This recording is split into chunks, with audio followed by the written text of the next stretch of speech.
Ready to see the future through the lens of the past? Welcome to Endtime Prophecy Stories. Here we dive deep into ancient mysteries and uncover what lies ahead in a world filled with uncertainty.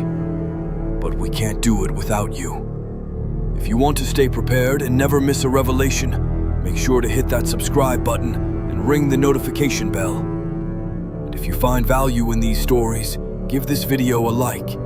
It helps us reach more truth seekers just like you. Now let's open the seal on today's story. Atheist, Chapter 1, The Ivory Tower. Mario Mendez paced the front of the lecture hall, the heels of his loafers clicking rhythmically against the linoleum. He was 32, sharp-jawed, with eyes that usually held a glint of intellectual predation. He was a historian, a man of facts, dates, and tangible evidence. "The Crusades," Mario said, his voice projecting without a microphone. A prime example of how the mythological structure of God serves as a convenient license for bloodshed. You see, religion is the opiate of the masses, but it is the weapon of the tyrant. He stopped in front of a student in the second row, a young man named David, known for wearing a cross necklace. "David," Mario sneered slightly, "tell me, did God command the slaughter in Jerusalem, or did men merely use his name to steal land?" David shifted uncomfortably. "I believe people misused scripture, Professor, but that doesn't negate the existence of God." Mario laughed, a dry, harsh sound. "The existence of God? We are historians, David. We deal in the tangible. The unseen friend in the sky is a crutch for those afraid of the dark. I lost my mother when I was 8. I prayed. I begged. Silence. The universe is cold, random, and godless. Grow up." The class tittered nervously. Mario felt the rush of dominance. He was the alpha here. Chapter 2, The Daniel Anomaly. "Professor Mendez?" The voice was soft, coming from the back corner. It was Sarah, a quiet girl who usually faded into the drywall. Mario sighed, checking his watch. "Yes, Sarah? You mentioned that the Bible is purely mythological, but what about the Book of Daniel?" Mario rolled his eyes. "Bronze Age folklore, next." "Actually," Sarah stood up, her hands trembling slightly but her voice steady. "Daniel chapter 2 outlines the succession of world empires hundreds of years before they rose. Babylon, Medo-Persia, Greece, and Rome." "Generic guessing," Mario dismissed. "Vague poetry." Sarah walked down the aisle, placing a textbook on his desk. It was his textbook. "Open to page 142. Alexander the Great. Now look at this." She placed a Bible next to it, open to Daniel 8. "The rough goat is the king of Greece. The great horn between his eyes is the first king. Now, history says Alexander died and his kingdom was split among his 4 generals. The Bible says, 4 kingdoms shall stand up out of the nation, but not in his power." She looked him in the eye. "It was written during the Babylonian exile, centuries before Alexander was born. It describes the breakup of the Greek Empire perfectly. And Rome? The legs of iron? It describes the crushing power of the Caesars before the Caesars existed." Mario stared at the text. He knew the history of Greece and Rome better than anyone in the room. The correlation was precise. Too precise for a lucky guess. "It predicts the exact nature of the kingdoms," Sarah whispered. "Except for the final kingdom, the stone." Mario felt a bead of sweat trickle down his temple. The logic was sound. The timeline was impossible unless... "Class dismissed," Mario said abruptly, snatching his bag. "Get out." Chapter 3, The Descent into Truth. Mario's apartment was a shrine to academia, shelves lined with secular histories, maps, and artifacts. For 3 weeks, he barely slept. The Daniel anomaly, as he called it, was gnawing at his atheistic worldview. He had expected to find contradictions. Instead, he found a roadmap. He cross-referenced Josephus, Herodotus, and Gibbon against the Hebrew text. Babylon, head of gold, he muttered, scribbling on a whiteboard. Medo-Persia, chest of silver. Greece, thighs of brass. Rome, legs of iron. It was flawless. The transition of power, the geopolitical shifts, the cultural attributes. Daniel had seen it all. If the history was true, accurate to the letter, then the source had to be outside of time. He poured himself a black coffee, his hand shaking. If there was an author of history, then his mother's death wasn't random entropy. It was allowed, or caused? He remembered Sarah's words, not in his power. The precision haunted him. He turned the pages to Daniel 11. It was a dense, complex chapter, usually ignored by secular scholars. But Mario read it now with the eyes of a historian witnessing a miracle. Chapter 4, The King of the South, Week 4 of his isolation. The apartment smelled of stale coffee and old paper. Mario was deep into Daniel 11:40. And at the time of the end shall the King of the South push at him. Who is the King of the South? Mario asked the empty room. In the earlier verses, it was Ptolemaic Egypt, but the context shifted. This was the time of the end. He researched the timeline. The days in prophecy represented years. The prophetic periods terminated in the mid-19th century, specifically 1844 AD. 1844, Mario whispered. What happened then? He looked at the history of ideas. The French Revolution had birthed a new state religion years prior. Reason, the rejection of God, atheism. It had gestated in France, spiritually Egypt, the King of the South, and spread its wings in 1844. Marx, Darwin, the solidification of materialistic philosophy. Atheism, Mario realized, slamming his hand on the desk. The King of the South isn't a country anymore. It's an ideology. It's my ideology. He stood up, pacing frantically. The education system, the media, the scientific consensus, it was all a push against the truth. He had been a pawn. He had become an atheist because the system was designed to create atheists. I blamed God, he choked out, tears stinging his eyes for the first time in decades. I blamed him for cancer. But if this book is true, then there is an adversary, Satan. The realization hit him with the force of a physical blow. God didn't kill his mother. The world was broken because it was under the dominion of a usurper. Chapter 5, The Firmament and the Lie. The dominoes were falling.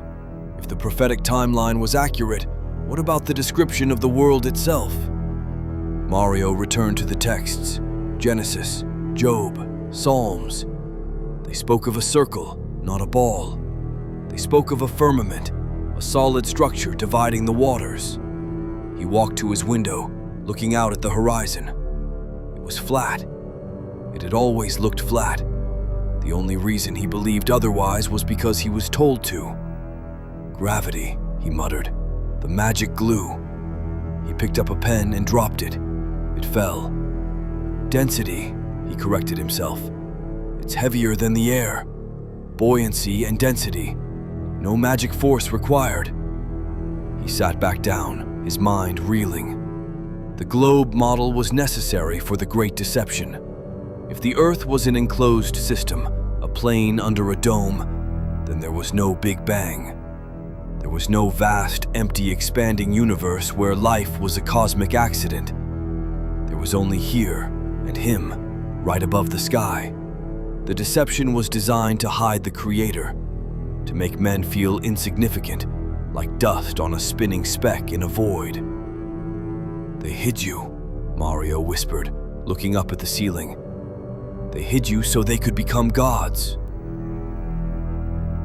Chapter 6. The Whirlwind and the Reset. His study intensified. He connected Daniel 11:40 to Matthew 24. For nation shall rise against nation, and kingdom against kingdom. Mario read the Greek. Ethnos against ethnos, race wars, kingdom against kingdom, world wars. The whirlwind, Mario noted, looking at Daniel 11 again. The king of the north comes like a whirlwind and will overflow and pass over. A reset. He looked at the dates. We were long past 1844. The spiritual complacency described in 2 Timothy 4:3-4 was rampant. The time of the end was nearly over. The destruction must be imminent. Matthew 24:7, he recited. Famines, pestilences, earthquakes in divers places. He realized these weren't just random disasters. They were the birth pains of a new order. The earthquakes. If the earth is a stationary plane set on pillars, an earthquake isn't tectonic plates shifting. It is the foundations being shaken by the Creator. The reset was coming, a manufactured series of catastrophes to wipe the slate clean, to bring about a kingdom where the Antichrist could rule openly.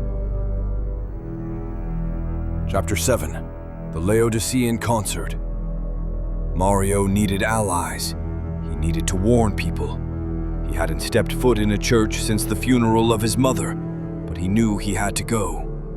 He chose the largest church in the city, a sprawling complex with glass walls and a coffee shop in the lobby. He walked in, carrying his battered notebook filled with prophetic timelines. The sanctuary was dark. Fog machines pumped haze onto a stage where a rock band played deafeningly loud chords. The lyrics were vague repetitions of love and feeling.